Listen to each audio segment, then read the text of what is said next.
혹시 마음속에 어떤 경쟁자가 떠오르시나요? 만약 그 사람이 불편한 게 느껴진다면 바로 거기에 여러분이 성장할 기회가 숨어 있을지도 모릅니다. 여러분의 생각은 어떠신가요? 질투와 원망 속에서 머무르실 건가요? 아니면 그 에너지를 부자의 시선으로 바꿔보시겠습니까? 선택은 여러분한테 달려 있습니다.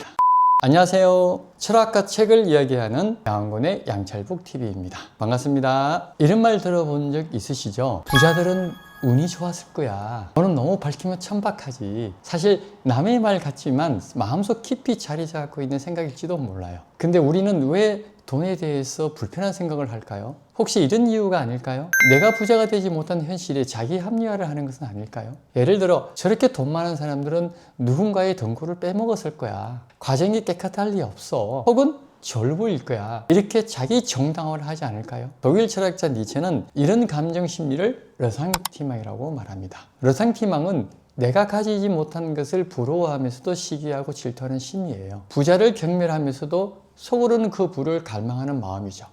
예를 들어 경제적 약자, 즉 가난한 사람이 있다고 해보죠. 가난한 사람이 지인이 사업을 해서 큰 부자가 되었다고 했을 때 이 소식을 들은 가난한 사람은 겉으로는 축하해 줄 수 있겠지만 부러움과 동시에 시기심과 질투심이 일어나겠죠? 이때 가난한 사람은 자신의 불편한 감정을 해소하기 위해서 어떤 전략을 취하냐면 저놈은 온갖 부정부패로 돈을 벌었을 거야. 혹은 의도적으로 나쁘게 평가하면서 스스로 위로하는 거죠. 이러한 심리를 잘 보여준 게 사실 이솝우화에 나오는 여우와 포도 이야기거든요. 여우와 포도 이야기를 보면 여우는 포도가 너무 높은 곳에 열려 있어 몇 번 시도하지만 결국 실패하고 먹지 못하게 돼요. 그러자 여우가 뭐라고 말하죠? 저 포도는 시고 맛없을 거야. 자, 여기서 여우의 심리가 뭐죠? 내가 얻을 수 없는 대상을 깎아내려서 불편한 마음을 덜어내는 거죠. 이게 바로 약자의 심리입니다.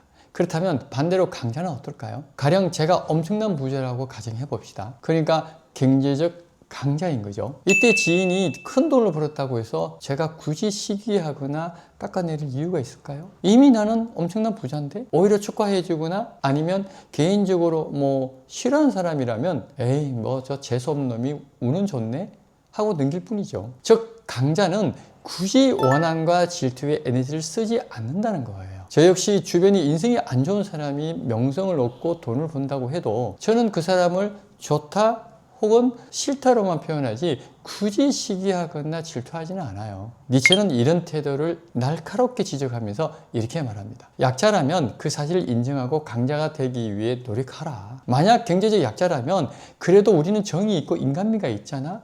물질이 다가 아니잖아. 이런 말로 위안 삼지 말고 부자가 되고 싶다면 주식 공부도 하고 재테크 공부도 하면서 경제적 성장을 위한 현실적 노력을 하라는 거예요. 그런데 현실은 어떤가요? 사람들은 남의 잘됨을 축복하기보다는 사천인 논 사면 배 아프다는 속담처럼 시기하거나 비난하죠. 하지만 생각 한번 해보세요. 부자처럼 생각하고 부자처럼 행동해 진짜 부자가 될 수 있는 건 아닌가요? 부자를 부중하고 싫어하는데 어떻게 부자가 될 수 있겠습니까? 그래서 저는 남을 비난하는 데 에너지를 쓰는 사람은 결코 성공할 수 없다고 생각해요. 저는 출판 기획을 하면서 정말 많은 사람을 만나봤는데요. 잘 되는 사람과 안 되는 사람의 차이는 딱 하나예요. 잘 되는 사람은 언제나 긍정적인 생각과 행동을 하고요. 안 되는 사람은 늘 부정적인 생각과 행동을 반복하더라고요. 왜 이런 말이 있잖아요. 잘 되는 강에는 반드시 이유가 있듯이 잘 되는 사람은 분명 잘 되는 이유가 있어요. 이건 단순히 성격의 문제가 아니라 태도의 문제라고 생각해요. 저는 최근에도 비슷한 경험을 했는데요. 제가 독서 모임을 격주로 운영하는데 한동안 단톡방이 정말 조용했거든요. 그야말로 죽은 단톡방이었죠. 근데 어느 날 한 분이 매일 아침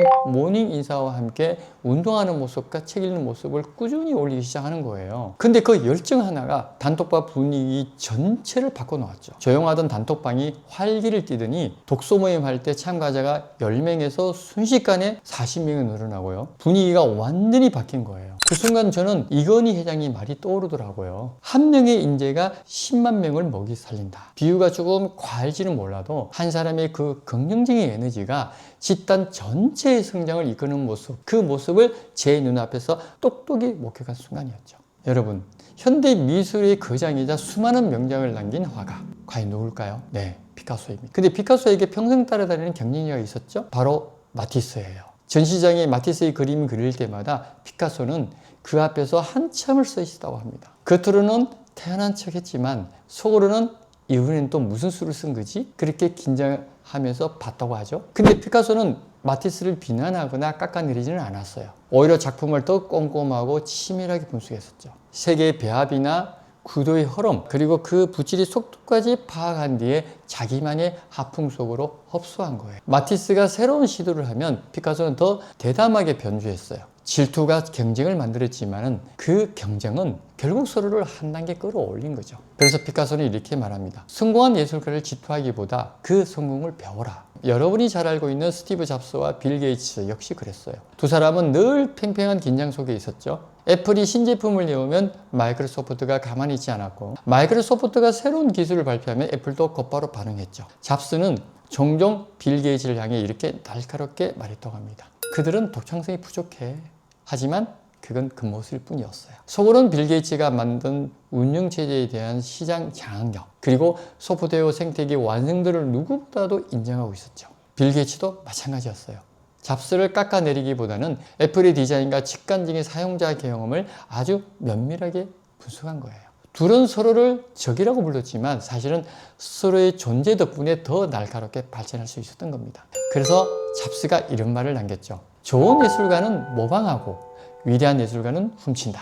여러분, 피카소랑 마티스, 그리고 스티브 잡스와 빌 게이츠 이야기 어때요? 겉으로는 치열한 라이벌이었지만 속을 이렇게 들여다보면 서로 계속 성장할 수 있었던 관계였어요. 날카롭게 비판하고 때로는 견제하면서도 사실 속으로는 상대의 감정을 철저히 배우고 있었죠. 이런 관계를 보면 저는 프로이트의 승화라는 개념이 떠오르는데요. 프로이트가 뭐라고 했냐면 우리는 느끼는 강한 감정들, 예를 들어 질투나 경쟁심, 이런 건 억누른다고 없어진 게 아니라고 합니다. 오히려 그걸 창조적이고 생산적인 방향으로 바꿀 때 진짜 힘을 발휘한다고 했죠. 피카소와 마티스, 잡스와 빌 게이츠가 바로 그랬던 겁니다. 융은 또 이렇게 이야기했어요. 우리가 불편해하는 상대 속에는 사실 우리 안에 욕망이 숨어 있다고. 이걸 그림자라고 불렀죠. 피카소가 마티스를 뚫어져라 쳐다본 이유, 잡스가 빌 게이츠의 생태계를 철저히 분석한 이유, 그 속에는 자신이 갖고 싶은 능력이 있었던 거예요. 그래서 저는 이렇게 말씀드리고 싶습니다. 경쟁자에 대한 질투나 불편한 감정은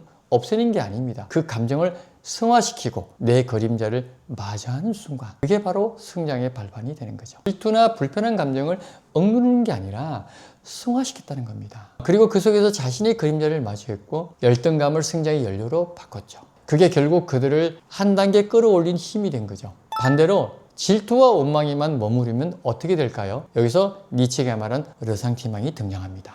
르상티망은 결국 나를 갉아먹는 감정이에요. 비난 대신 노력, 질투 대신 행동, 원망 대신 성장을 택하는 순간 우리는 약자의 위치에서 벗어나 진짜 강자의 길로 나아갈 수 있어요. 그래서 니체는 여러분에게 이렇게 말합니다. 지금 고통스러워도 괜찮다. 순응하며 살아라. 죽으면 보상이 있을 것이다. 이런 생각은 인간을 더 약하게 만들 뿐이라는 거죠. 결국 니체가 우리에게 던지는 메시지는 명확해요. 약함을 미화하지 말고 현실을 직시하라. 그리고 스스로를 끌어올리기 위해 행동하라. 니체는 또 이렇게 경고합니다. 르상티망에 빠진 사람은 자신을 변화시키는 힘을 잃는다. 즉 남을 비난하는데 에너지를 쓰게 되면 정작 나를 성장시킬 힘은 고갈된다는 거죠. 여러분은 어떻게 생각하세요? 혹시 내 마음속에 지금 떠오르는 경쟁자가 있나요? 만약 그 사람이 불편하게 느껴진다면 그게 바로 여러분이 성장할 기회가 숨어 있는지도 모릅니다. 여러분의 생각은 어떠신가요? 질투와 원망 속에서 제자리에 머무르실 건가요? 아니면 그 에너지를 부자의 시선으로 바꿔보실 건가요? 댓글에 여러분들의 생각을 남겨주세요. 감사합니다.